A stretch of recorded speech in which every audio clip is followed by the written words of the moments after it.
오늘은 여러분들하고 국가균형 발전에 대한 이야기들을 좀 나눌까 합니다.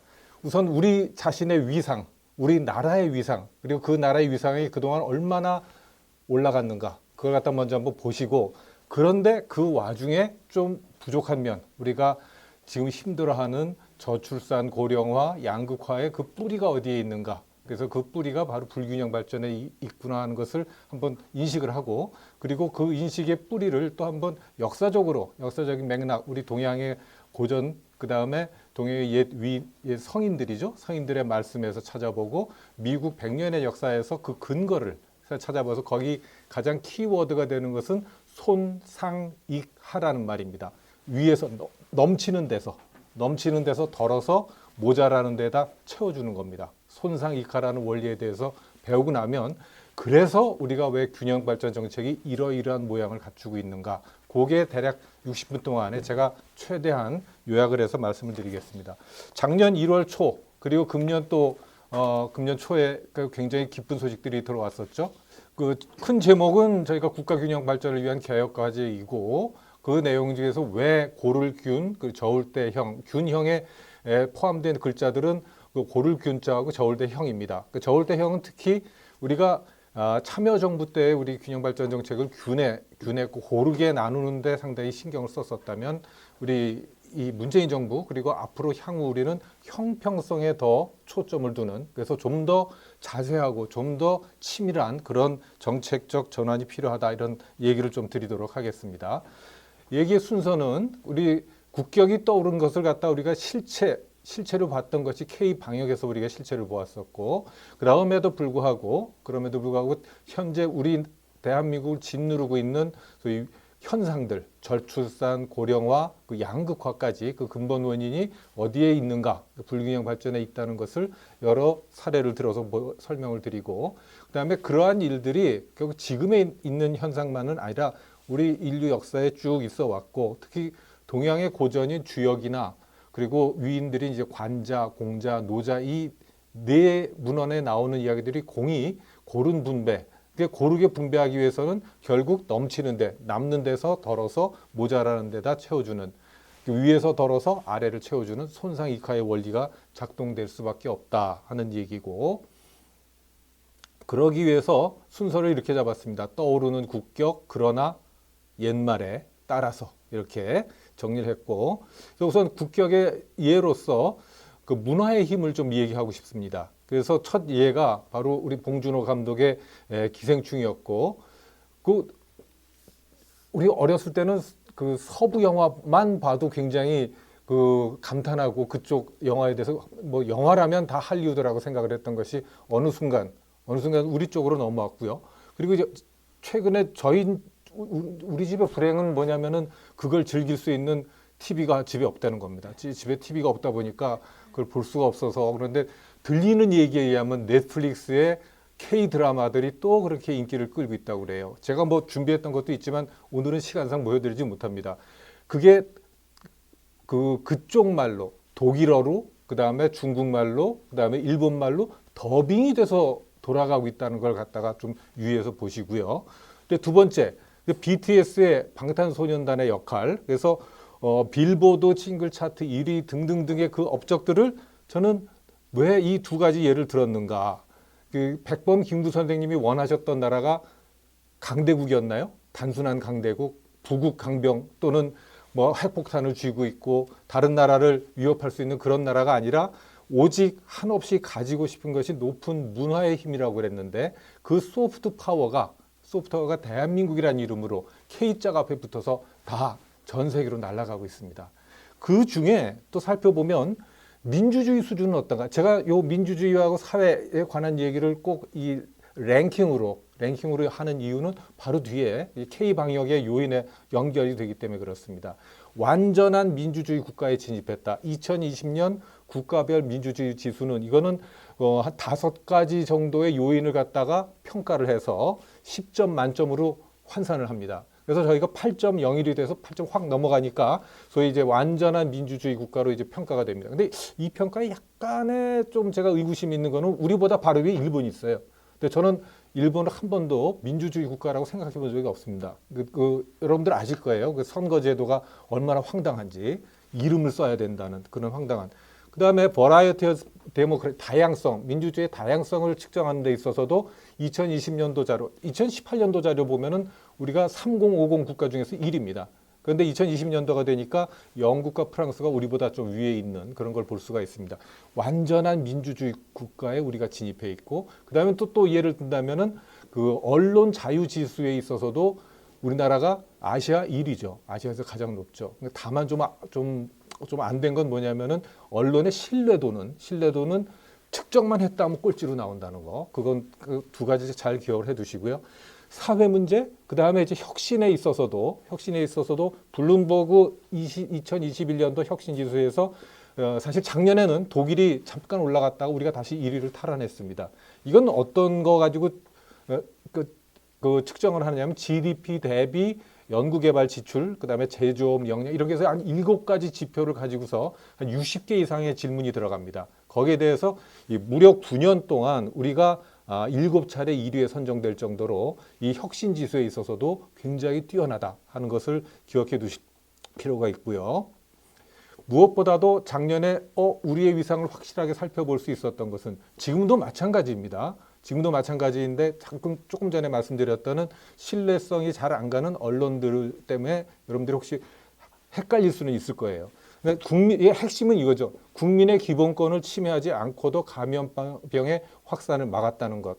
그래서 여기 그 교재에 보시면 이제 그 과정들이 어땠고 우리가 그 와중에 창의적으로 튀어나왔던 것들, 그 창의적으로 나온 그 워크스루, 그 다음에 드라이브 스루 이러한 진단 방법들 그런 것 그리고 우리가 진단 키트를 만들었던 것들이 참여정부 때부터 만들었던 소위 지역산업 클러스터들의 역할 그중에 어디 춘천 같은 경우는 바이오 산업 클러스터가 성장을 해서 어느 날 필요해요? 진단 키트 필요해요? 지금 또 유바이올로직스에서 만들고 있는 백신도 만들고 있고 그 다음에 이제 간이 진단 키트 이런 것들이 다 우리의 손에서 이제 나오고 있습니다. 우리의 손에서 저희 20년 전만 해도 과연 저게 될까? 우리 손으로 저런 그 제약, 바이오 이런 쪽을 할 수 있을까 하는 그런 의심이 20년 동안에 우리가 그 정도까지 쌓아놓을 수가 있었습니다. 그래서 여러분들 보셨지만 이 코로나19를 K-방역으로 막아내는 가운데 그 약간의 시샘이라고 할 수 있겠죠. 프랑스나 영국의 소위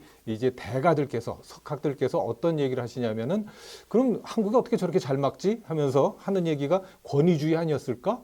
또는 매우 수능적인 그 한국 사람들의 성품 때문에 아니면 집단주의 이런 것이 아니었을까 하는 질문들을 던졌습니다. 그런데 여기에 대해서 이 서울대학교 사회학과하고 그리고 이제 시사인 이제 그 주도해서 이 한국인의 세계에 대한 그 광범위한 설문조사를 했습니다. 거기에 대해서는 그래서 그 5가지 질문이 돌아가고 있죠. 왜냐하면 K 방역이 성공한 요인이 우리 시민성이 갖고 있는 거에서 어떤 요인들일까? 5가지를 물어봅니다. 그래서 5가지 질문 요인으로 넘어가는데 권위주의 아니고 수능지향 아니고 집단주의도 아니고 오히려 거기에서 드러나 있는 것은 민주적 시민성 그리고 수평적 개인주의라는 2가지 요인이 소위 통계적으로 매우 유의한 차이를 드러내고 있다. 그럼 민주적 시민성하고 수평적 개인주의라는 게 뭐냐? 했더니 자유롭게 우리 아마 그걸 느끼실 거예요. 자유로운 개인이면서도 공동체에 기여하고자 하는 시민이다. 이거 우리 어렵게 생각하신다면 우리 노무현 대통령께서 말씀하신 민주주의 최후의 보루가 뭐였죠? 깨어있는 시민들의 조직된 힘이었죠. 그걸 상징한다고, 그걸 줄여서 얘기한다고 보시면 됩니다. 자유로운 개인인 동시에 공동체에 기여하고자 하는 시민. 우린 너무너무 많이 봤었죠. 그런 내용들을. 그걸 갖다 한번 그 질문지에서는 또 굉장히 시사성 있는 내용들이 많이 나와 있어요. 우리 얼굴을 다시 한번 볼 수 있는 거였죠.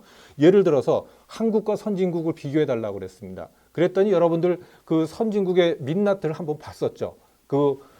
소위 그 대형 마트에 휴지가 동나는 광경들. 반면에 우리는 이 귀한 마스크조차도 누가 먼저 필요한 사람한테 내 거를 양보한다는. 그리고 초등학생들이 파출소를 찾아가서 자기들이 꼬깃꼬깃 모아놓은 마스크를 기증하고 가는 것을 볼 수가 있었습니다. 그런 시민성에 대해서 국가의 총체적 역량이 선진국하고 우리나라를 비교했을 때 어떻냐 물어봤을 때 한국이 더 우수하다는 응답이 선진국이 더 우수하다는 응답보다 39%대 25%로 훨씬 많습니다. 그리고 시민들의 역량에 대해서는 비교할 것도 없어요. 한국이 더 우수하다는 응답이 58%, 선진국이 더 우수하다는 응답은 14%밖에 나오질 않았습니다.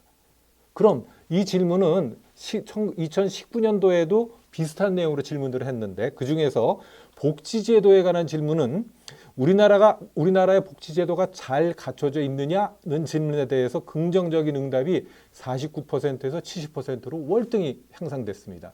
두 번째로 정부의 역할에 대해서 정부가 나라를 제대로 이끌어가고 있느냐 리더십에 대한 문제를 질문했을 때 37%에서 67%로 긍정적인 응답이 월등히 올라갔습니다. 거기에다가 우리 사회적 자본이라고 하죠. 사람들이 서로 믿고 의지할 수 있느냐 하는 거에 대해서도 29%에서 57%로 월등히 향상이 됐습니다. 이것 꼭 기억해 두십시오. 민주적 시민성과 수평적 개인주의. 그럼 그것이 우리의 알게 모르게 20, 30년 동안 우리한테 축적이 되어 온 거죠. 축적이 되어 왔던 거. 그것이 바로 앞으로 우리가 균형 발전을 펴가는 데도 아마 큰 역할을 할 수 있지 않을까 그렇게 생각을 합니다. 그런데 그럼에도 불구하고 자, 한번 봅시다. 우리를 짓누르고 있는 세 가지 질문들이 있죠. 저출산, 고령화, 양극화 문제. 특히 수도권 인구 비중으로 제가 이제 표현을 했는데, 자, 합계 출산율 한 명이 붕괴가 됐다. 1이라는 숫자가. 저는 이제 숫자를 이제 1, 15, 50으로 한번 연결을 시켜 볼게요. 뭐 한 명이 붕괴된 건 이미 꽤 됐습니다. 2018년부터 붕괴가 되기 시작해서 2019년이 되면 2018년에 0.98, 2019년도에 0.92, 그리고 드디어 작년에는 0.8대로 떨어져요. 0.84대로. 그런데 요 안에 또 우리 이 불균형 발전, 그러니까 균형 발전이 미흡하면 어떤 일이 벌어질 수 있는가? 자, 저출산 고령화가 이게 원인이 아니라 이거는 지금 우리 벌어지고 있는 현상입니다. 그 현상의 근본적인 원인이 뭐냐? 이걸 우리가 진단을 제대로 해야 대책을 세울 수가 있는 거죠. 그래서 제가 여기 써놓기를 뭐라고 써놨습니까? 어디가 제일 높아요? 합계 출산율은 2019년 통계에서 어디가 제일 높게 나와 있습니까? 쫙쫙쫙 그려놨는데 맨 위에 있는 거. 쫙 1.47도 제일 긴 데가 세종시죠. 세종시. 근데 세종시를 보통 저희는 그냥 세종시라고 하지 않고 앞에 부사를 붙여서 표현을 뭐라고 하냐면은 자치분권과 균형 발전의 상징인 세종시가 이렇게 얘기를 합니다. 그 다음에 어디가 제일 낮게 나타나고 있습니까? 이게 딱 반응이 들어오는 게 안 보이네. 보이죠? 그래프에서 맨 밑에 서울입니다. 서울. 이게 왜 이럴까? 그다음에 서울 다음에 어디예요? 우리 이 제2의 도시. 이 두 큰 도시가 우리 대한민국의 거의 상징 같은 두 도시가 합계 출산율이란 그 통계 지표. 물론 그 합계 출산율 자체가 뭐 그렇게 대단합니까? 뭐 하면 할 말은 없는데 거기 물론 합계 출산율이란 통계 지표가 좀 혼란을 예를 들어서 뭐 경북에서 제일 높은 데가 어디에 하고 물어보면 아십니까? 의성입니다. 의성. 그 다음에 경기도에서 제일 높은데 연천, 강원도에서 제일 높은데 인제 이렇습니다. 그래서 이상하네 하고 생각하기 쉬운데 그 밑에 제가 좀 설명을 써놨어요. 그래서 서울은 초저출산, 세종시는 제일 그래도 양호한 편, 1.47도 좋다고 할 수는 없습니다. 왜냐하면은 보통 우리가 지속 가능한 수준의 합계 출산율이 2.1이라고 얘기를 해요. 둘이 만나서 두 명은 낳아줘야 그 인구가 유지가 될 테니까. 근데 지금 다 우리가 그렇지 못한 형편인데 왜 그런 흐름이 나타나는가를 제가 그 밑에 설명을 했습니다. 제가 이제 강원도에서 관찰했던 거예요. 강원도에 우리 젊은이들이 특히 청년들이 어떻게 이동을 하는가를 가만히 살펴보니까 고등학교에서 대학 갈 때 인서울이라고 그러죠. 인서울이라고 해서 한 30%가 쭉 빠져나갑니다. 그러고 나서 뭐 다행인지 뭐라고 얘기할 수는 없는데 그 신입생들, 저희 학교나 강원대학교의 신입생들 중에는 반 이상이 수도권에서 또 내려온 학생들입니다. 그래서 그 학생들이 한 4년 잘 다니고 다시 졸업할 때 어디로? 자, 처음에는 인서울은 왜? 양질의 고등교육. 그다음에 두 번째 졸업하고서 가는 것은 양질의 일자리. 근데 사실 인서울로 가는 그 대학으로 가는 이유도 사실은 따지고 보면은 좋은 일자리를 찾아서 가고 있는 거죠. 그 왜 좋은 일자리가 그렇게 키 포인트가 되는가? 제가 여기 밑에 접경지역 시군의 합계 출산율이 왜 높은가를 써놨습니다. 경기도에서 연천이 제일 높고 강원도에서 인제, 화천, 그 다음에 철원 이쪽이 높은 이유는 그쪽에는 뭐 군부대들이 있죠. 접경 지역에. 군부대들이 누가 있냐면은 거기 부사관들이 있고 그 다음에 젊은 장교들이 있습니다. 그게 안정적인 직장이라고 생각되니까 그리고 안정적인 직장에다 플러스 최근 이제 지자체들이 그들이 안정적으로 주거 여건을 마련해 주고 아파트를 많이 지어준다거나 해서 그쪽으로 들어가서 두 가지가 일자리가 안정적인 일자리에다가 괜찮은 정주 여건이 생기니까 일찍 결혼도 하고 애도 낳고 이렇게 이어집니다. 그게 이제 큰 힌트죠. 그 다음에 두 번째 1, 그 다음에 15 이렇게 얘기를 했는데 그 15는 뭐냐면은 고령화율이. 그럼 우리가 이제 고령화에 대한 지표들은 7%를 넘으면 고령화 사회, 그 다음에 14%가 넘으면 고령 사회, 20%가 넘으면 초고령 사회가 됩니다. 근데 그 고령화율을 계산하는 지표를 보면은 분모에 우리 인구수가 다 들어가고, 그 다음에 분자에는 65세 이상 인구 이렇게 나오거든요. 근데 우리 고령화 이 속도가 너무너무 빠른 거예요. 너무너무 빠른 이유는 너무너무 빠른 이유가 뭐 때문에 비롯된다? 저출산 때문에. 자, 우리 분자에 올라가 있는 어르신들은 어느 덕택에? 문재인 케어 덕에 더 건강하게 오래오래 장수들 하세요. 장수하고 계신데 반면에 분자에 뭐가 들어가 있냐면은 애들을 포함하는 전체 인구가 들어가 있는데 초저출산의 현상이 어느 정도로 심각해졌다? 작년에 몇 명 낳는지 아세요? 숫자로 기억을 해 두십시오. 2019년에 30만 명, 그 다음에 작년에 27만 명, 금년에 얼마 정도 나올 거로 기대된다? 24만 명입니다. 3만 명씩 줄고 있어요. 이게 정말 이제 중요한 문제. 저희 때 100만 명이었습니다. 58 개띠들, 그 무서운 58 개띠들. 그다음에 저희하고 띠동갑인 70 개띠들도 그때도 100만에서 어느 순간인가 27만, 24만으로 줄어든 겁니다. 그런데 이 저출산은 이게 뭐에 영향을 미치는가 하면은 고령화 속도를 가속화하는데 영향을 미치고 있습니다. 분모가 줄어들잖아요. 분모는 줄어드는데 분자는 그대로 있거나 오히려 그냥 계속 오래 지탱이 되고 있어요. 그러니까 고령화 속도가 빨라질 수밖에 없죠. 건강하게 장수하는 건 인류의 꿈이지만 우리가 초저출산 현상이 지속되는 한 이게 사회 문제가 될 수밖에 없는 것은 우리의 자손들한테 그리고 여러분들한테 큰 부담으로 남기 때문입니다. 그리고 보통 이 인구 하시는 분들은 그렇게 얘기 드립니다. 저출산까지는 이제 보통 이제 선진국으로 가는 현상으로 보고 있지만 그리고 또 하나 1, 15, 50에서 50은 이제 재작년 2019년 12월에 급기야 수도권 인구 비중이 50%를 넘어버렸습니다. 반을. 근데 여기서 한 가지 우리 균형 발전 정책을 한번 돌아볼 필요가 있어요. 뭐냐면 혁신도시와 세종시로 대변되는 공공기관의 이전, 그 다음에 이 정책은 과연 어떠한 효과가 있었는가, 어떤 성과가 있었는가 할 때, 저희가 2004년, 5년도에 그 균형위에서 이제 했던 일 중에 하나가 뭐냐면은 그 당시에 인구 추세로 봤을 때 언제쯤 그때도 우리가 생각하기에는 수도권 인구 집중이 문제가 됐었으니까 왜냐하면 그때는 수도권 정비 계획도 손도 못 대게 하고 아주 좀 엄하게 그걸 다루고 있었는데 그래서 당시 손학규 지사님이 굉장히 많이 항의도 하고 그랬었습니다. 그랬던 옛날에 과연 이 추세로 가면 언제 수도권 인구가 50%를 넘을까 계산했더니 2011년이 나오는 거예요. 2011년이 되면은 불과 몇 년 안 남았을 때죠. 그러니 우리는 그 당시에 이제 균형이가 중심이 돼서 균형 발전 정책을 좀 강하게 해야 되고 그 당시 이제 그 논리가 그러면은 최소한 수도권에 굉장히 많이 모여 있는 공공기관들이라도 그 당시 우리가 세보니까 한 150세게 되는 걸 이제 이전을 해야 되지 않겠는가 하는 게 나왔고 그렇게 이전을 했더니 자, 요거 다음 페이지 한번 보시면 2011년도에 인구가 역전될 거라고 예측을 했었는데 그게 2019년 12월까지 약 8년 정도 지연이 됐던 거죠. 그걸 수도권 인구 비중의 역전을 8년 정도 지연시키는데 우리 균형 발전 정책 특히 분산 정책이 기관을 분산했던 정책이 좀 어느 정도 효과가 있었던 거 아닌가.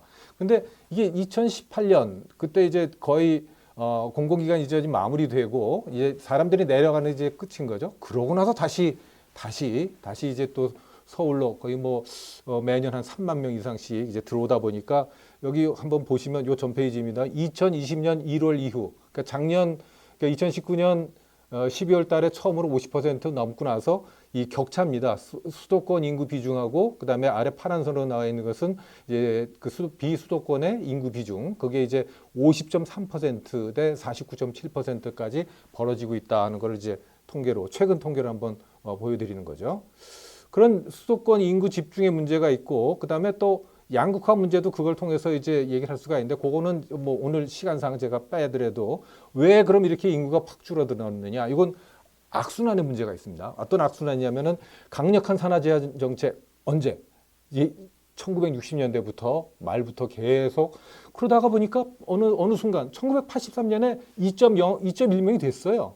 2.07인가 이렇게 돼서 2.1명이 됐는데, 그 당시 정책 당국자들이 어떤 생각을 했냐면 이게 일시적인 거 아닐까? 하고서 좀 더 강력하게 거기 옆에 보면은 둘도 많다 해가지고서 이제 1989년까지 산화 제한 정책을 강력하게 시행합니다. 그 여파로 이제 저출산이 전국적인 현상이 되었고, 그 다음에 아까 설명드린 대로 지방 청년들은 주로 수도권으로, 지금도 이 현상은 계속, 특히 이제 강원도 같은 경우는 최근에 나온 통계에도 보면은 젊은이들은 빠져나가고, 그다음 5, 60대들은 내려오고, 5, 60대는 늘어나고, 이제 그런 현상이 계속 끊임없이 일어나고 있습니다.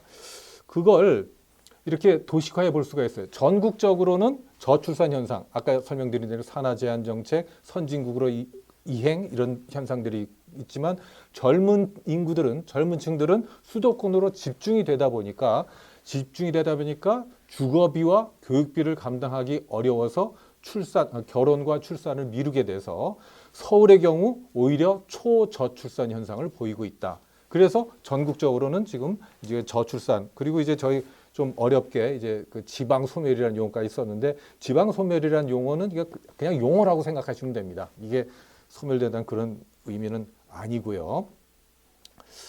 그리고 이제 뭐 수도권과 이 자산 양극화에 대해서도 요 그래프는 그 집값 지수입니다. 주택 가격 지수로서 2011년부터 2013년 그때 잠깐 서울 및 수도권의 그 지표가 하락하고 있었고, 지방이 그때를 제외하면 항상 수도권이 높았고, 그걸 갖다가 부울경과 비교해 보면 확실한 것, 요건 이제 2017년부터 2020년까지의 통계를 집어넣은 겁니다. 그래서 수도권 주택 가격이 끊임없이 올라가는 중에, 그 중에서도 짙은 색으로 표현한 강남은 굉장히 많이 올라가고 있었고, 부산, 울산, 경남의 경우는 특히 이제 어려운 데가 이제 울산인 것 같습니다. 요 시기에는 그 조선 산업을 비롯, 울산이 뭐 그 전 2017, 2018까지는 그 GRDP도 가장 높고, 개인 1인당 GRDP도 굉장히 높았었죠. 그런데 이제 이제 기간 산업들이 힘든 기간 동안 주택 가격도 그렇게 하락을 했고, 반면에 이제 경남의 경우는 부산의 경우는 그래도 좀 현재 보합으로 유지를 하고 있지만, 경남이나 울산은 매우 낮게 내려가는 걸 볼 수가 있어요. 이 그래프를 제가 처음에 그렸을 때는 어떻게 그렸냐면, 이거 논문의 보고서의 원문에 있는 거고요. 여러분들이 수도권 주택 가격 변화 그래프를 이 부울경 주택 가격 변화 위에다 한번 그려보십시오. 딱 놨다고 생각해보고 어떤 글자가 떠오르나 축하고, 그다음에 수도권 주택 가격 변화, 부울경 주택 가격 변화 이렇게 보면은 어떤 글자가 떠오르죠? K자가 떠오르죠. 소위 K자 회복에 대한.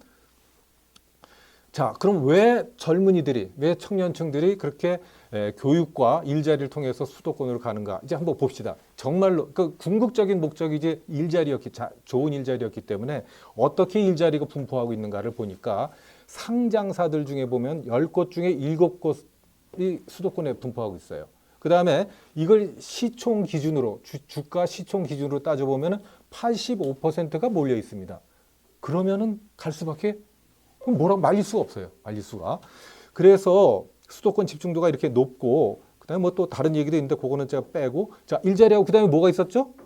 자, 고등학교 때 인서울 찾았던 것은 대학이죠. 그 대학 저희가 대학 다닐 때만 하더라도 80년대 그리고 70년대 말 이때는 그 지역의 지방의 이제 국립대학들은 다 지역에 다 뭐 예를 들어서 부산의 부산법대 하면 서울법대 다음 이런 식으로 그 나름대로의 한 분야별로 굉장히 거점 대학 역할들을 하고 있었습니다. 근데 그때는 이제 대학 평가라는 게 없었지만 이게 점점 그 뭐 어떤 신문사가 이제 대학을 평가한다는 게 옳은가 하는 거에 대해서는 여기서 차치하더라도 그게 우리한테 언론을 통해서 우리한테 인식이 되기 때문에 그게 그 대학의 서열이 돼버립니다. 그래서 서열이 된 것에 흔적이 이렇게 남아버렸어요. 종합평가, 중앙일보의 종합평가 20위 내에 지방대학이 이젠 2개밖에 안 남았습니다. 2개밖에 없습니다. 그래서 쭉 보시면 뭐 서울대부터 시작해서 맨 끝에 부산대와 전북대가 간신히 들어가 있습니다. 그 중간에 이제 세종대가 있어가지고 누가 질문을 세종대 여기는 그 밑에 있었구나. 그 밑에 있는데 누가 아니 세종대는 세종시에 있는 거 아니에요? 하고 누가 물어보는데 세종대는 서울에 있습니다. 세종대도. 자, 그래서 22 이내에 2개밖에 없다. 자, 일자리와 학교, 일자리와 대학, 양질의 고등교육에 대해서 2가지가 다 몰려 있고, 그다음에 우리 삶의 질을 얘기하는 것 중에 큰 거, 보건의료 하나를 살펴보겠습니다. 그거 하나만 더 살펴보면 우수 대형 병원이 다 서울과 수도권에 집중해 있다. 그럼 밑에 한번 쭉 보세요. 그러면은 연간 건보 급여비 1조 원 이상을 청구하는 거대 병원들은 모두 서울에 있습니다. 5개가 다 서울에 있고, 그 거대 병원과 지방 병원들은 청구를 많이 한다는 얘기는 그만큼 환자가 많이 몰린다는 얘기고, 환자가 많다는 얘기는 임상 데이터가 많이 쌓인다는 얘기고, 임상 데이터가 많이 쌓이면 쌓일수록 오진율이 낮아집니다. 그래서 수술 성공률, 각종 질병 사망률의 차이까지 이어지게 됩니다. 그러다 보면 더욱더 어떤 정책의 후폭풍이기도 하냐면은, 자, 문재인 케어로 인해서 우리 보통 비급여나 이 부담이 얼마나 낮아졌습니까? 반 이상 낮아졌어요. 그러니까 의료비 부담 없이 그냥 서울로 가시는 분들이 꽤 많아졌습니다. 그러다 보니까 지방 환자들의 수도권 병원 진료비만 연간 2조 1,100억 원에 이를 정도로 많은 진료비가 수도권에서 쓰이고 있다. 이렇게 3가지 예로만 들어봤습니다. 일자리하고 대형 병원, 그 다음에 일자리하고 대학, 그 다음에 대형 병원에 대해서. 그런데 우리가 하나 이제 뭐 자조적으로 하는 얘기입니다만 이제 골든 타임이라고 있죠. 그 응급 환자가 이제 병원에까지 도달하는 시간. 그거에 대해서는 뭐 큰 차이가 없다 하는 얘기를 가끔 우리가 얘기하는데, 딴 사람 얘기가 아니라 우리 학교 응급의학과 과장님이 이제 저하고 얘기를, 그래도 골든타임에 큰 차이 없어요. 그러니까 어떤 차이가 없는데? 차이가 없을 수가 있어. 얘기했더니 이분 말씀이 서울에서는 좋은 병원을 찾느라고 골든타임을 놓치고 우리 강원도에서는 병원을 찾느라고 골든타임을 놓치기 때문에 뭐 큰 차이는 없다. 이런 얘기를 합니다. 그럼 아까 여러분들이 잠깐 봤던 K자형 회복의 전형을 어디서 볼 수가 있냐면은 경제 회복, 지금 코로나 상황에서 여러분들이 통계 지표 몇 개만 찾아보면 금방 나와요. 이것도 역시 수도권하고 그다음에 또는 부유층과 그다음에 가난한 이들과의 그 차이. 그래서 그 K의 윗부분, K 아까 윗부분이 이렇게 서울 수도권으로 상징이 되었다면은 교육 수준이 높고 부유한 사람들, 디지털 기업, 그러니까 첨단 기업들이에요. 지금 D자 붙은 데들. 그다음에 국내 필수품 공급업체 등등은 코로나 이전 이상으로 번영을 하고 있는 반면에 저임금 노동자, 전통 구식기업, 관광, 공공모임 관련 지역은 오히려 회복 속도도 늦고 장기간 회복이 더딜 것으로 예측이 됩니다. 그리고 한편으로는 사실은 코로나19 전에도 어려웠던 직종들이죠. 제가 예를 하나 들었던 것은 뭐냐면은 금융위기라고 하면 이제 우리가 2007년 그 서프라임 위기에서 시작됐던 2008년 리만 브라더스 무너지고 우리도 굉장히 힘들었던 그런 기억들이 있으실 거예요. 근데 미국의 경우 2009년부터 2012년을 회복기라고 부릅니다. 왜냐하면 그때는 평균 소득이 증가했기 때문에. 그 회복기 동안에 전체적으로는 6% 정도 평균 소득이 늘었어요. 그런데 그 중에서도 상위 1%는 31.4%가 늘었습니다. 소득이. 그 4년 동안 회복 기간 동안에. 그럼 말이 안 되잖아요. 평균이 6%인데 상위 1%는 무려 31%? 그럼 어떻게 된다는 얘기예요. 하위 99%의 평균 소득 증가율은 6%도 안 된다는 얘기죠. 6%가 안 되는 정도가 아니라 0.4%에 불과합니다. 그러니까 우리가 쥐꼬리라고 할 때 그 쥐꼬리가 조금 자랐다고 할 수도 없는 정도. 이건 그냥 오차일 정도. 그래서 따져보니까 소득 증가했다는 6% 늘어났다는 그 소득 증가분 중에 무려 95%가 상위 1%에 귀속이 됐더라 하는 거죠. 그게 K자형 회복입니다. 그래서 아래쪽은 오히려 줄어드는 그런 현상들을 우리가 K자형 회복이라고 그러죠. 이게 왜 문제가 되는가? 이게 왜 문제? 이게 굉장히 중요한 얘기입니다. 우리 다 옛말에 다다익선이라는 말을 알죠. 다다익선 무슨 뜻이죠? 많으면 많을수록 좋다. 영어로는 the more the better예요. 더 more the better에 대해서 70년대 하버드 대학 보건대학원 교수님들이 솔닉 앤 헤메니라는 분들인데 자기 대학원생들을 대상으로 이제 조사를 했어요. 조사를 하면서 뭘 물어봤냐면은 소득에 대한 얘기를 물어본 겁니다. 이렇게 물어봤어요.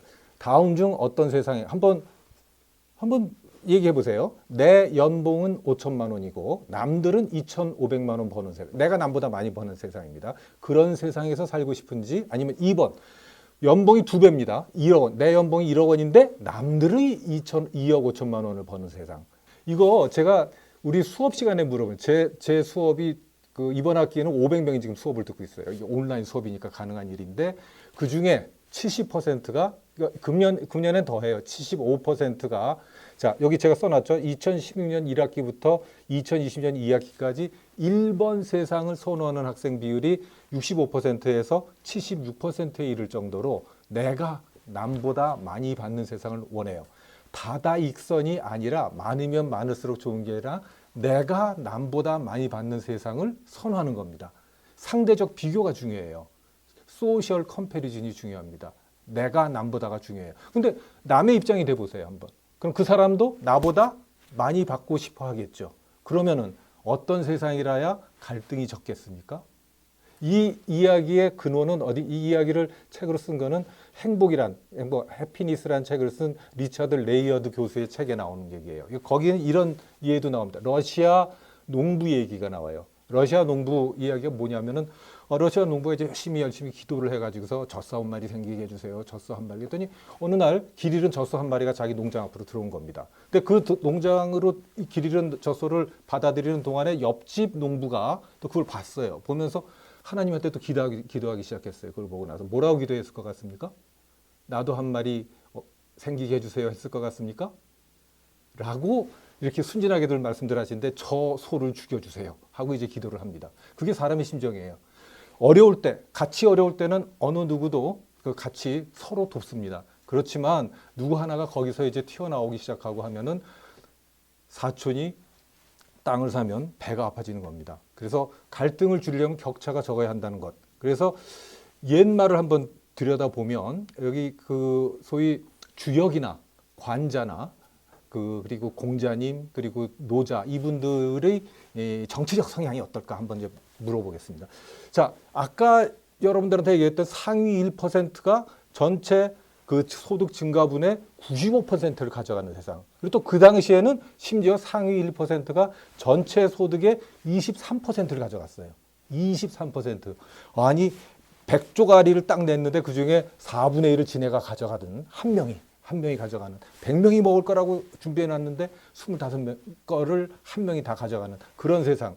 그런 걸 갖다가 그 힘과 권력과 돈이 모두 모두 상위 계층에 다 쏠리는 그런 상징이 되는 주역의 괴가 64괴 중에 바로 여기 나와 있는 천지 일건천이라고 합니다. 그 8괴라고 하죠. 1, 2, 3, 4, 6, 7, 8. 그 8괴, 8, 8이 64에서 64괴가 되는데 부와 권력이 최상위층에 몰려 있는 것을 양의 괴만 쫙 4개 다 올려놓은 거예요. 그리고 아래 하위 계층 사람들은 없어요. 힘도 없어. 그 다음에 돈도 없어. 그런 걸 몰려 음의 괴 3개로 표현한 게 이건천입니다. 이곤지입니다. 그래서 위에 거 천, 아래 지에서 천지비라고 불러요. 이 괴는 여러분들 비자는 보면은 부정한다고 할 때 부자인데 이 주역의 괴로 읽을 때는 막힐 비, 아래 위가 통하지 아니할 비 이렇게 읽습니다. 아래 위가 소통이 전혀 안 된다는 거. 위하고 아래가 이제 아무것도 이어지질 않아요. 사람이 아니다 이렇게 표현합니다. 이건 근데 주역이라는 거에 나오는 괴들은 끊임없이 변화하는 겁니다. 끊임없이 변한다는 건 그래서 영어로는 The Book of Change라고 그러죠. 어떻게 변하냐면은 어린애들은 자라가고 세월은 흘러서 이 맨 위에 부와 권력을 쌓아놨던 사람들이 이제 노쇠에서 돌아가시거나 돌아가면 어떻게 되겠어요? 그럼 맨 위에 있는 괴가 툭 떨어져 가지고 맨 밑으로 내려옵니다. 맨 밑으로 내려온 게 바로 오른쪽에 있는 괴죠? 그 상상이 그림이 보입니까? 자, 맨 위에 있는 괴가 툭 떨어져 가지고 아래로 들어가 버렸어요. 아래로 들어가니까 오른쪽처럼 되죠. 이게 그 괴를 뭐라고 부르냐면 맨 위에 거는 오손풍이라고 합니다. 풍괴고 그다음에 아래 있는 괴는 사진뇌라고 불러요. 뭐죠 이제 뇌성 병력이 친다고 할 때 그 뇌자입니다. 그러니까 사진뇌 위에는 오손풍. 그래서 풍뇌익이라고 해요. 그 써놓은 게 풍뇌익이고, 근데 익괴를 풀이를 해보면 익괴는 뭐라고 풀이가 되냐면은 위에서 덜어 아래를 채운다. 그래서 손상. 아까 제가 분명히 위에 걸 덜어다가 아래에다가 채워놨죠. 맨 밑에 없는 데다. 그래서 하나씩 윗칸으로 올라갔습니다. 그래서 이건 손상익하라고 불러요. 손상익하. 이거 하나 꼭 기억해 두십시오. 다른 거. 이 지금처럼 양극화가 심한 시절에 그것이 어떻게 변화해 가는가. 그걸 갖다가 우리 주역에 나오는 괴로는 이렇게 설명이 된다. 즉 손상익하. 이걸 보통 우리가 단사라고 그럽니다. 거기서는 이 손상익하하니 민열무강. 그래서 민은 백성민, 열 기뻐하다, 무강 끝없이. 그래서 위에서 덜어서 위에 걸 덜어서 아래를 채워주니까 백성들이 끝없이 기뻐하더라 하는 뜻입니다. 그렇게 해석이 돼요. 그럼 익자는 손상이 갈 때 손자는 그 손해 본다고 할 때 손자예요. 덜 손자. 그것도 이제 산택손이라는 이제 주역의 괴 중에 하나죠. 그래서 이게 용례, 익이라는 글자는 어디서 써먹느냐? 홍익인간 여기 이제 잘 나오는 거예요. 두루 이롭게 해주는 거죠. 두루 이롭게 해주는 거. 그런 뜻을 갖고 있다. 그래서 주역의 괴는 손상익하라는 괴를 하나 잘 기억해 두시되 춘추 전국시대에 오면은 춘추 오패라고 해서 제환공이 나옵니다. 제일 먼저. 그러니까 제환공을 갖다가 잘 보필해 가지고서 제나라 800년 부흥의 역사를 아주 그 번성하게 만들었던 주인공이 관포지교의 관자입니다.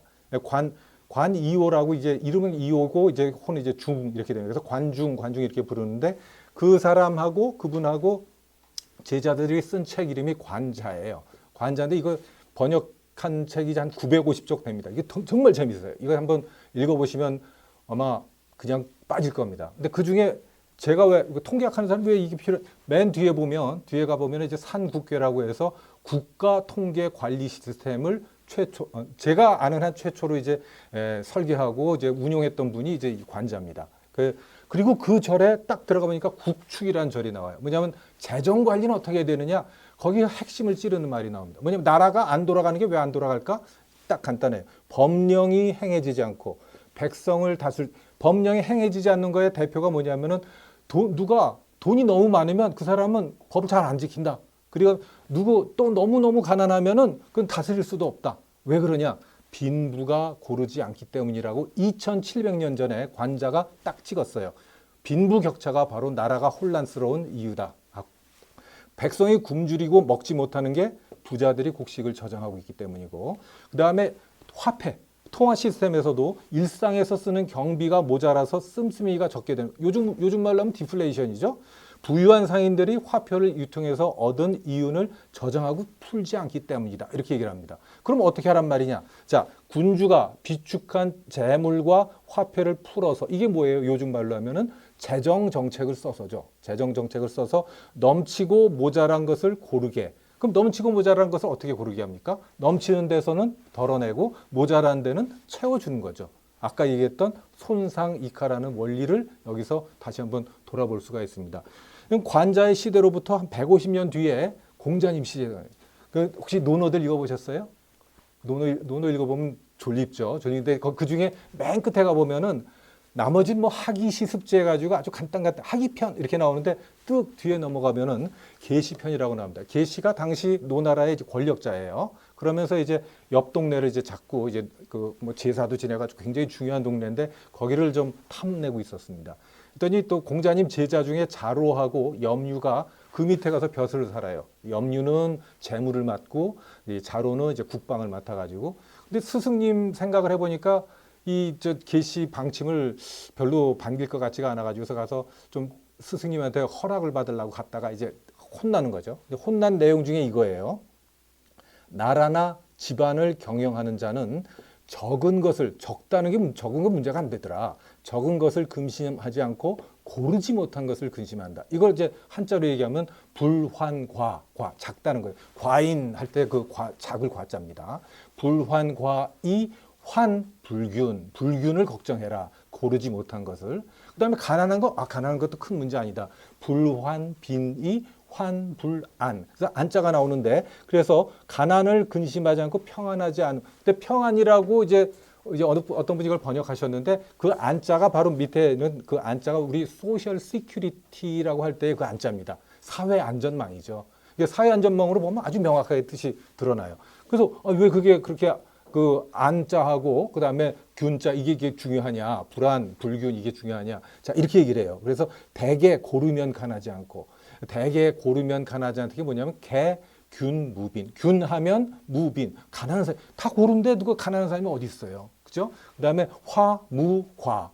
화목하면 이제 덜어주겠지. 그래서 모자라지 않게 되고, 모자라지 않고, 그 다음에 평안하면 안, 무, 경. 그 소셜 시큐리티, 안전망이 잘 갖춰져 있으면 어느 한쪽으로 쏠릴 이유도 없게 된다. 이런 얘기를 했습니다. 그럼 지금 두 분, 뭐 관자나 공자는 우리 뭐 성향으로 보면은 어디에 가깝다? 좌파다? 우파다? 글쎄요. 자, 그건 알아서 새기시고. 끝판왕입니다. 노자입니다. 노자는 도덕경에서 이렇게 써놨어요. 하늘의 도에 대해서 설명을 하면서 남는 것은 덜어내서 부족한 곳에다 더해주는 것이 하늘의 도다. 딱 얘기를 합니다. 즉 하늘의 도를 활을 제대로 메우려면은 높은 곳에서는 눌러주고 낮은 곳에서는 올려줘야 된다. 그래서 남는 것을 부족한 것에 주는 것이 하늘의 도인데, 사람의 도는 거꾸로 어떻게 해요? 99마지기 가진 농부가 옆집 한 마지기 가진 걸 갖다 뺏어서 100마지기를 채우고 싶어 하는 게 사람의 심정이라고 얘기를 합니다. 노자까지 살펴봤고요. 자, 제가 여기 New Deal for the Forgotten 이렇게 얘기했습니다. 이거는 루즈벨트 대통령이 그 대통령 후보 수락 연설을 할 때, 대통령 후보 수락 연설할 때는 이미 대공황 아주 깊이 들어와 있을 때입니다. 그때 forgotten, 이미 잊혀져 가는 사람들을 위해서 내가 뉴 딜을 제안하겠다. 뉴 딜의 딜은 사회적 협약입니다. 대단한 협약을 하겠다는 거예요. 새로운 협약을. 그리고 우리 한국판 뉴 딜의 원형이 여기 있죠. 그 정신이. 그런데 거기서 어떤 역사를 제가 찾아볼 수가 있냐면, 자, 손상 이카의 역사입니다. 이건 미국 100년의 역사예요. 미국은 1913년에 처음으로 연방소득세가 도입이 됩니다. 자, 이 소위 손상 이카할 수 있는 게 뭐가 있겠나 한번 생각해 보세요. 너무 많은 데서 덜어내려면 뭐가? 너무 많다. 뭘로 얘기합니까? 우리 소득이죠. 소득이 어느 정도 불평등했을 때, 그리고 그걸 갖다 덜어내는 수단은 세금이란 조세란 수단이 있는데, 그게 어떤 관계를 갖고 있는가? 그래서 빨간 선으로 제가 표현한 것은 연방소득세의 그 최고 한계세율입니다. 우린 지금 45%가 있던가요? 5억 원 이상에 대해서. 그게 이제 누진세는 이제 과표 구간들이 있죠. 과표 구간들이 있어서 맨 끝에 누진됩니다. 세율이 점점 높아지는 거. 그래서 1913년에 자, 오른쪽 축에 보면은 7.0%라고 있죠. 그 7.0%가 처음으로 도입됐을 때 미국의 연방소득세입니다. 7%? 아이고 고작. 근데 그게 1%보다 7%가 아니라 누진세로 되어 있어요. 그래서 진보주의자들이 그 당시 박수를 쳤던 겁니다. 근데 도입하자마자 1914년에 1차 세계대전이 터지죠.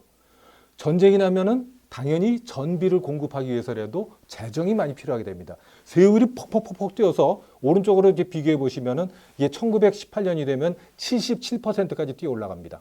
77%. 그리고 뒷페이지에 제가 쭉 써놨으니까 그건 나중에 읽어보세요. 이 그림으로 익혀두시는 게 훨씬 낫죠. 그런데 그동안에 그 까만 선으로 표시된 거는 상위 1%의 소득 점유율입니다. 상위 1%가 전체 소득 중에, 왜냐하면 세금을 걷어들이니까 세금 기록들이 남아있는 거죠. 소득이 얼마여서 얼마를 냈다는 기록들이.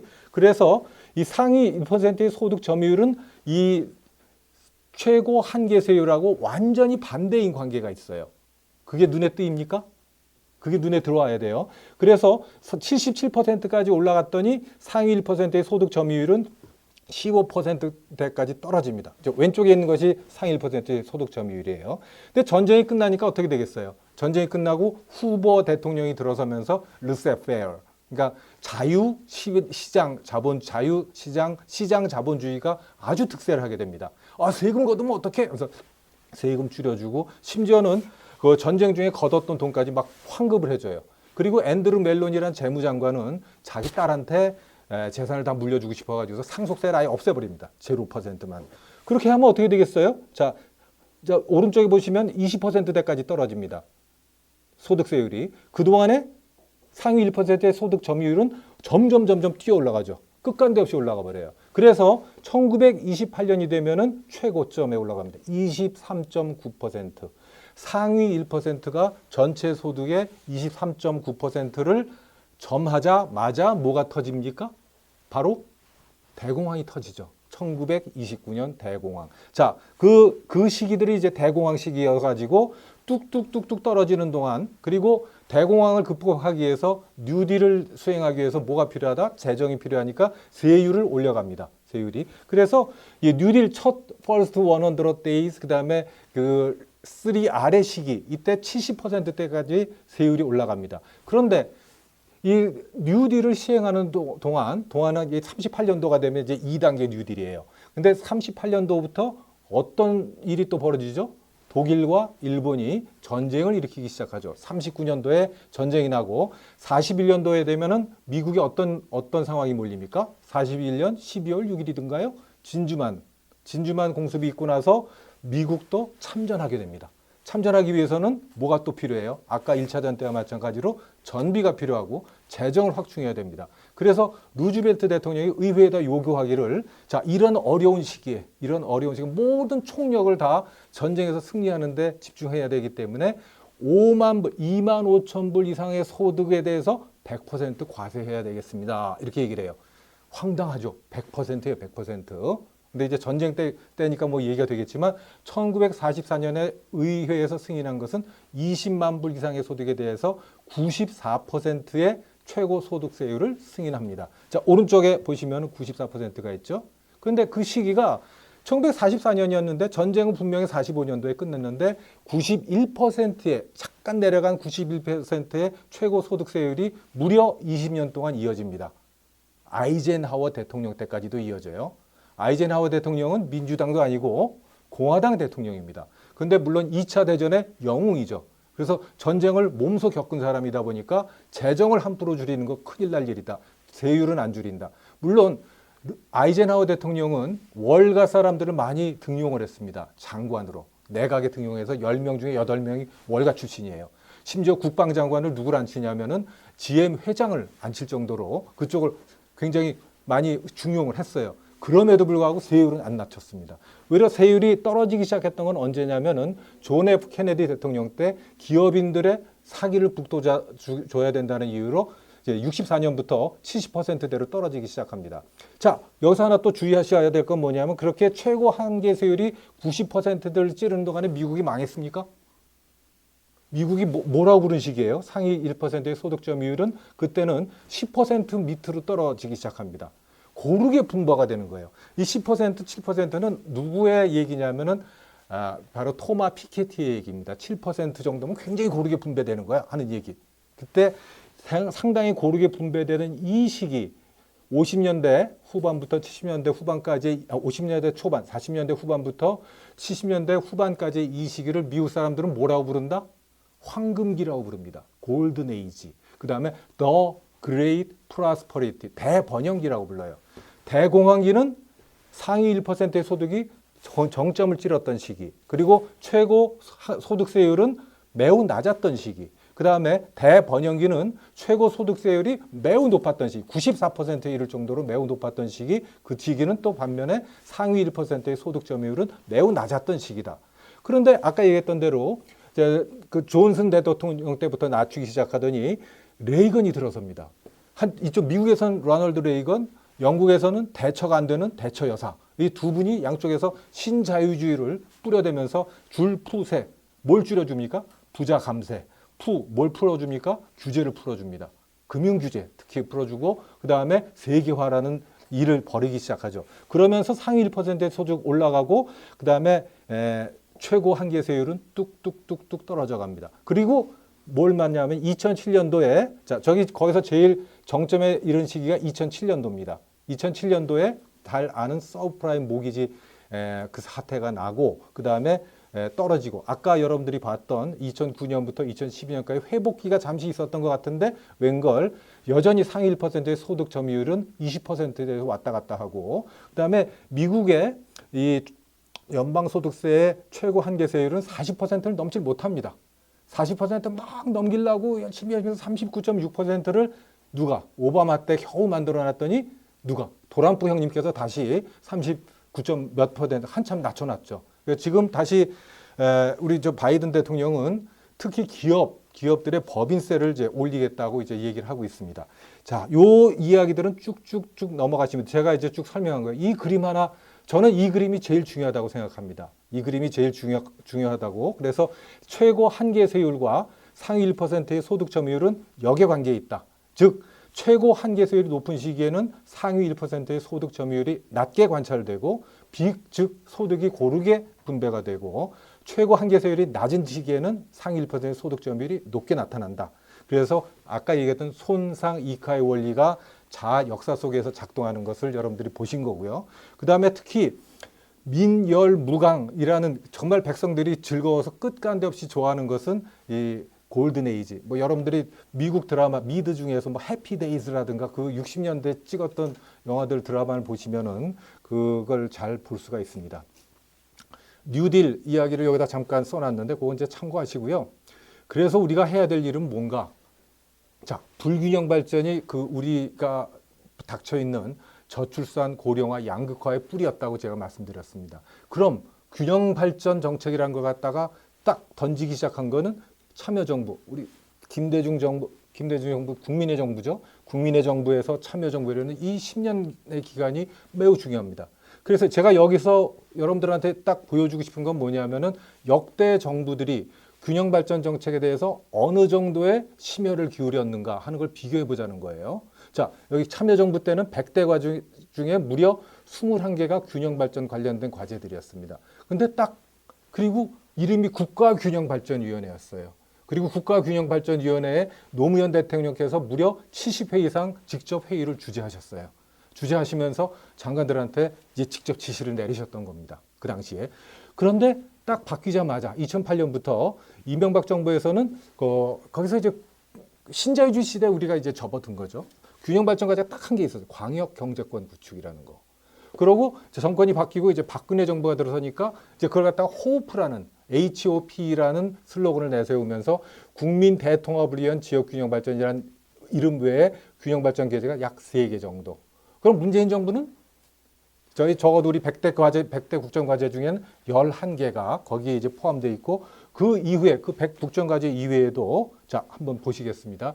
문재인 정부의 이제 국가균형발전 정책의 비전은 지역이 강한 나라 그리고 균형 잡힌 대한민국입니다. 그걸 가기 위한 그럼 뭘 목표로 해야 그런 비전을 우리가 달성할 수 있겠느냐 해서 지역이 주도해야 되겠다. 그래서 지역이 주도하는 자립적 성장 기반을 구축하는 걸 목표로 하고 있습니다. 그런데 지역이 주도하려면 지역이 누가 주도하는 거예요? 지역의 주인은 누굽니까?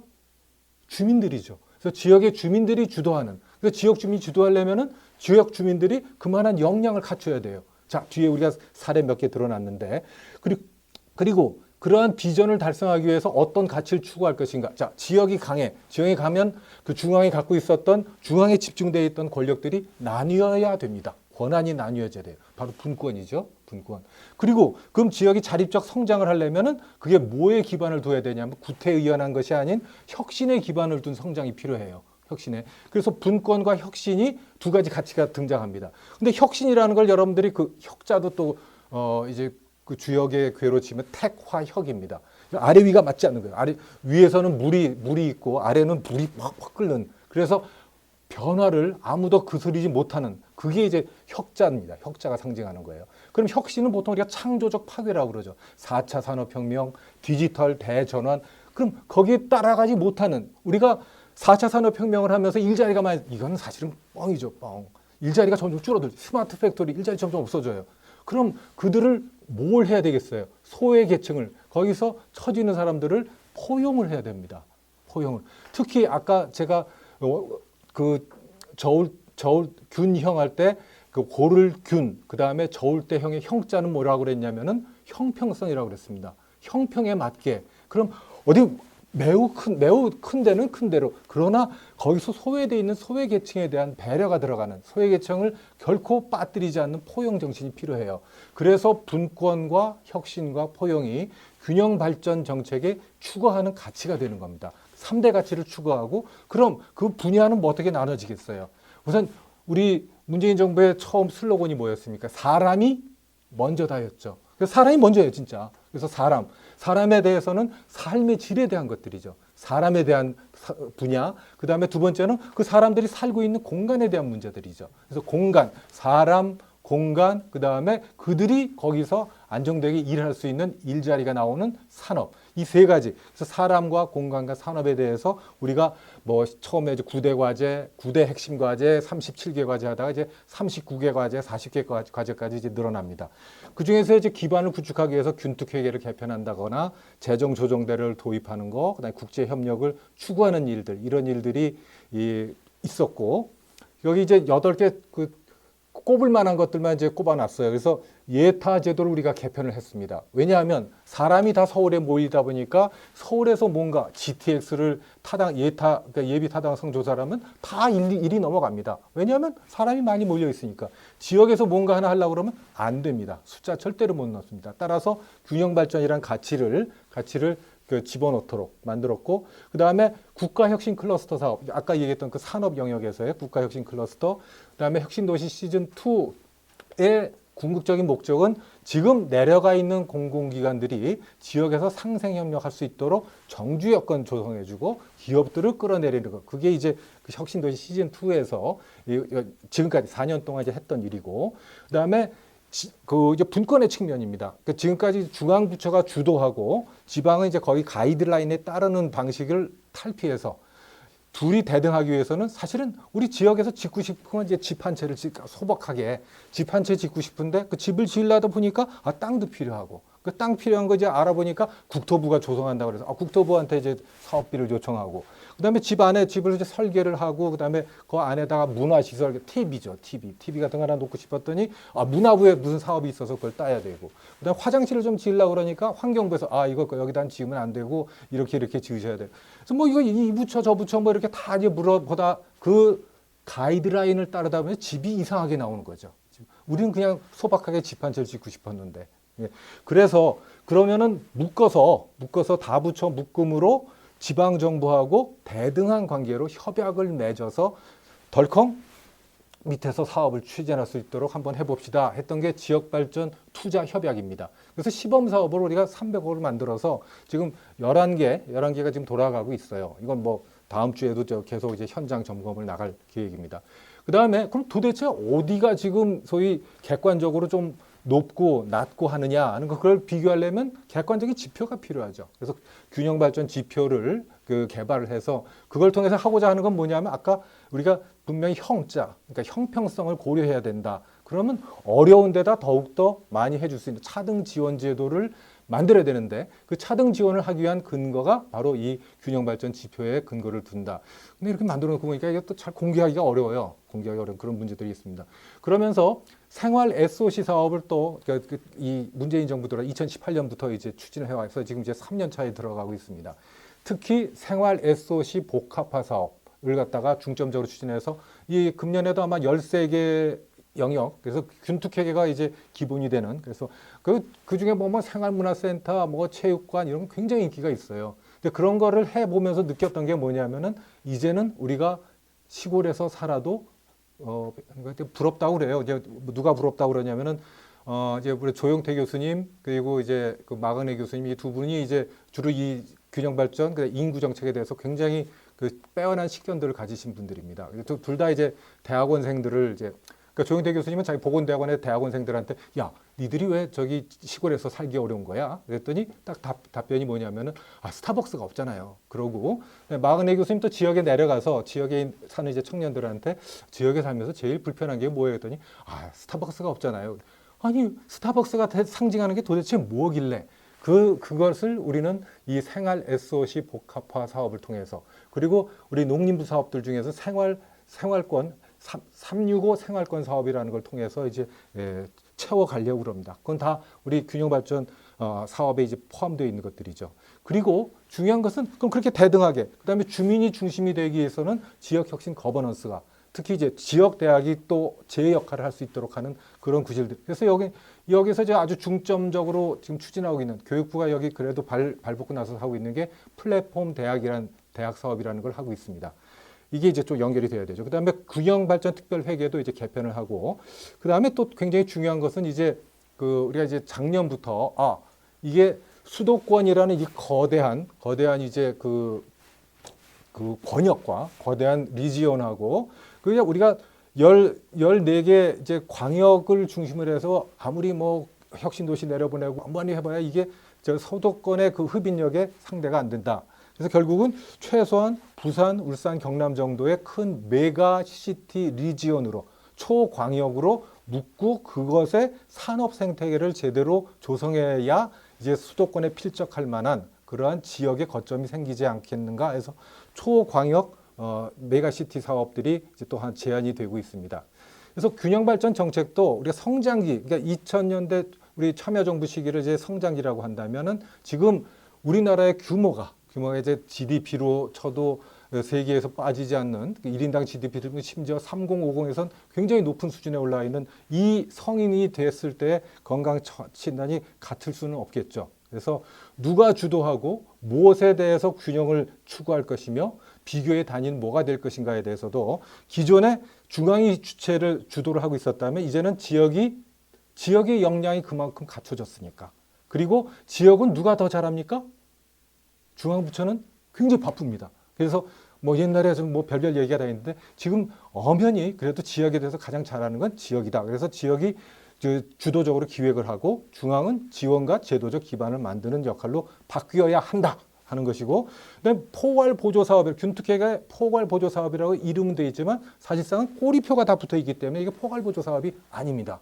그래서 약간의 이제 슈도 또는 이제 거의 근사한, 그래서 포괄적으로 집행할 수 있는, 그리고 아까 말씀드렸던 지역발전 투자협력과 같은 방식으로 몰아서 내려가 줘야 되고 예산의 총량도 현재로서는 좀 부족하다. 그다음에 경제적 가치나 성장이 중심이었다면 사회적 가치, 삶의 질이 워라밸이 중심이 되어야 되고 광역 시도 간의 균형을 추구해 왔다면은 이제는 더 풀뿌리로 내려가는 그런 정책이 바뀌어야 되고, 당연히 세 가지를 우리가 따져봐야 됩니다. 추진 체계, 추진 체계에 대한 것, 조직이죠. 조직, 우리 항상 늘 얘기하잖아요. 조직과 예산이 중요하다는, 인사와 예산하는 조직과 이 예산이 중요하고 그걸 근거해주는 제도적 기반이 필요하죠. 균특법을 개정하든. 이게 전담기구는 우리가 4년 동안 지내보니, 예를 들어서 균형위 같은 경우 대통령 자문위원입니다. 대통령께서는 또 너희는 자문기구이니 자문만 해라 이렇게 됐습니다.